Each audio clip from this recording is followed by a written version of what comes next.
Welcome back. It is Paula with Paula's Imperfect Plans. Thank you guys for joining me for another video. Today I'm here, it is payday, and so I'm here to close out our paycheck budget from February 21st. So typically I try to do these on Thursday night so they can go up first thing Friday morning.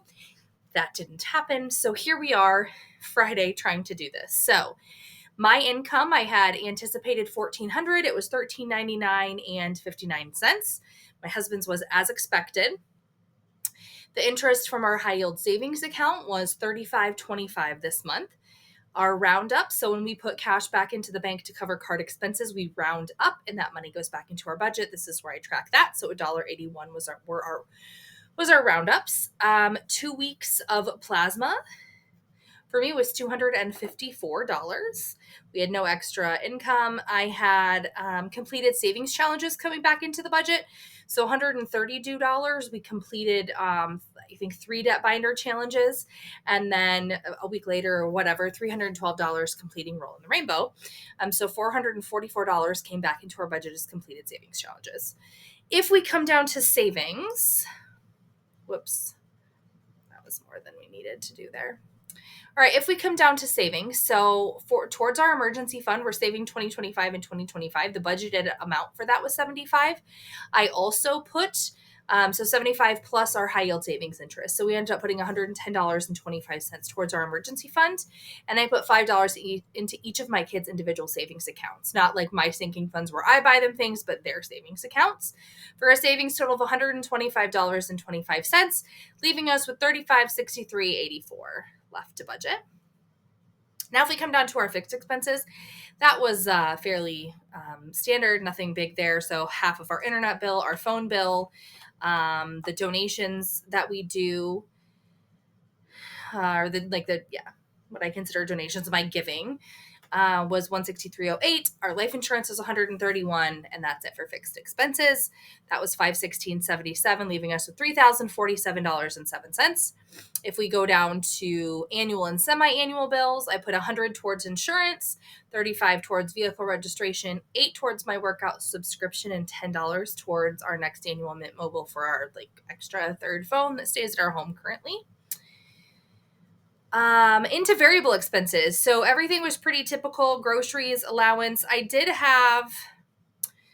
show it in here because I'm just, I guess it's going to go into savings challenges of some variety, but so I guess I had $250 that went out in groceries because 30 of that is going to roll over.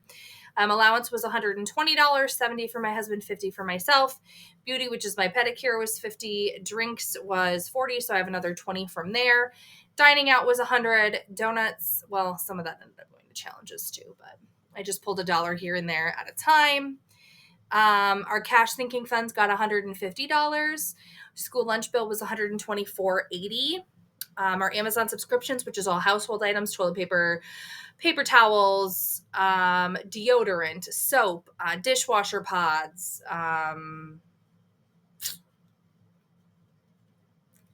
all that kind of stuff, was $113.95. I put $100 in vehicle gas onto our Quick Start gas cards and the 29-cent convenience fee. And then, so this was it was unexpected under miscellaneous, I guess. And I ended up covering it with part of the debt savings challenges that came in, which wasn't my intention. But when it came in, I didn't really have anywhere else that was a good spot to pull it from, and I didn't want to pull it from the emergency fund. So my husband's phone just totally died. And so we did the claim through the device protection, and he got a replacement phone. And so that was $105.93 for them to get us that new phone. So our variable expenses totals was $1,166.97, leaving us with $1,727.10 to budget. So if we come down to our sinking funds, we budgeted $55 for our vacation. We put the $55 in that we budgeted along with basically 1 out of the 4 plasma, $95 from week 1, day 2 of week 1 plasma donation went towards that. Propane got nothing. $40 towards our Christmas challenges, $40 towards vehicle challenges, $50 into our kids sinking funds. $160 towards next year's daycare, and $40 towards medical. I think 30 of that actually went to a medical bill that we had, and the other 10 went into the sinking funds. And so, but I just put them both here to show that, if I have something to cash flow in that pay period, I typically just take it out of what I would put into the medical sinking fund and put the rest away. And then, so savings challenges, we'll come back to that. 251.61 was the minimum payment on our HELOC, our home equity line of credit debt that we are working on. A portion of that HELOC's principal went to a balance transfer card, and to pay that off on time with the second paycheck, we put $195 to that. And then $338 went right on extra debt with those completed savings challenges. So all of it minus all of the completed challenges we brought in minus what I had to pay here for the cell phone replacement insurance claim, all went here as a principal payment on the HELOC. And then this $50 that's left over, this comes from the grocery and drink cash that I said that we had rollover in, and those are going into challenges. They're probably going to go into the debt binder, so they will eventually go right to debt, but not right at this moment. They're going to get filtered through my challenge binder first. So that puts $462 that we put toward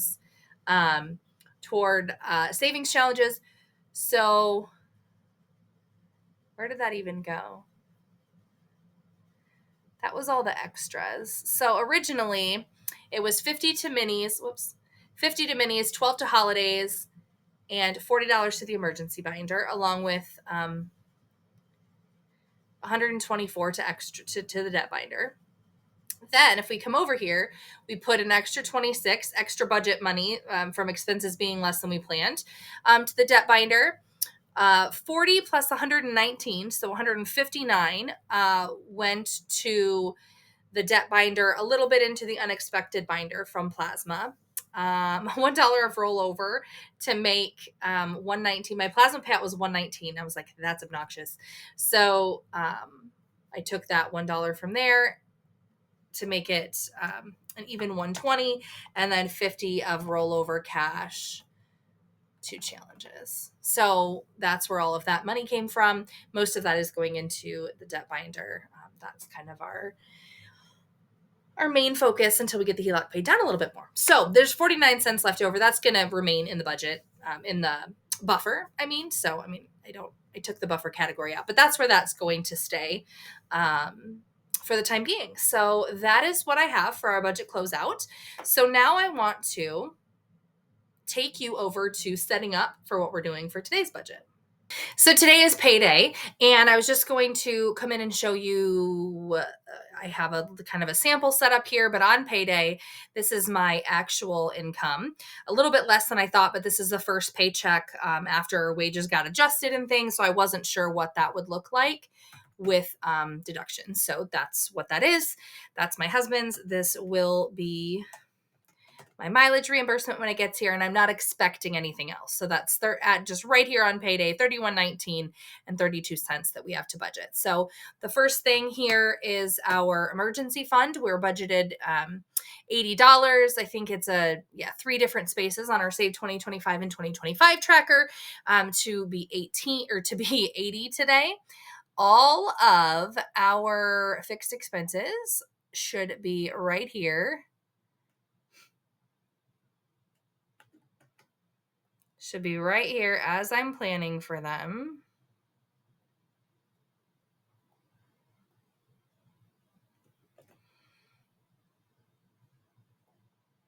Okay.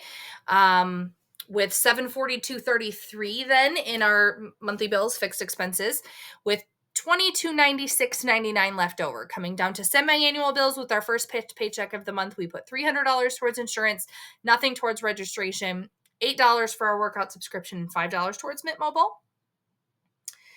That's $313 in semi-annual and annual expenses. $1983.99 left to budget. So come down to groceries. I am pulling that. We're doing 40 for drinks, 100 for dining out, 30 for car washes, 12 for donuts. I'm going to put 75 in here for school. I think they still have to add the credit for our Raise Right app. So I don't have the exact amount, but because that's what I'm budgeting, I'm going to leave that there until I get something different, and then I can adjust it later, which is why sometimes it'll be like extra in budget, right? Like I'm pulling all the cash today, I'm doing stuff, I'm acting as though that bill is $75, and when I get it, I will adjust as necessary. Our diesel bill is that we are actually going to put, because I had $50 budgeted for gas out of our paycheck budget plus the $2.49 from my mileage check. So I'm actually going to do $2.99 and 29 cents. 29 cents is the convenience fee for when I purchase it through the Raise Right app, which gives us a pretty decent percentage back that actually goes to our school, and our school credits it to our lunch account. So that's why I do it that way. Nothing to Target and nothing, hopefully, in miscellaneous. That's a lie. 3109. And so this is, I sometimes I don't do it consistently, which is annoying to me, but so I have $50 budgeted for medical down here, but I had a prescription that I had, a 90-day supply that I had to pick up, and that the copay or whatever for that was 3109. So I'm going to cash flow the 3109 with our budget. And then I'm just going to put a little bit less in the sinking fund. So it's still money that was earmarked for medical, but it's not all going to go into the sinking fund because I have an expense that I want to cash flow. Planning on all of these being as I budgeted, 50, 160. Nothing for tattoos. I said the 3109. So I'm going to put 20 into the medical savings challenge that I'm doing. So it ends up being a little bit more than $50 we're spending on medical because that $109 is there. Our savings challenges, 252. That's our minis, our holiday binder, and our emergency fund binder is 252. So we're going to wait a second on the debt binder, and we're going to come down to the debt section. So nothing for our HELOC. 155 is the minimum payment here with this paycheck to the balance transfer. So, and then HELOC extra, nothing right off the bat. That leaves us with $90 to put into our debt binder. So that leaves 28 cents. I'm going to leave that there as expenses come and go and change. That'll stay in the buffer, or it will get added later on to different, as we round up and that money builds up, I can pull it out. I can make a debt payment. I can put it in a challenge. I can, whatever that looks like. So that is our budget closeout from last paycheck and the work that I've done preparing for today because it's payday. So if you guys have any questions, as always, let me know. I'd love to chat with you guys in the comments. And yeah, thank you guys for watching. See you next time.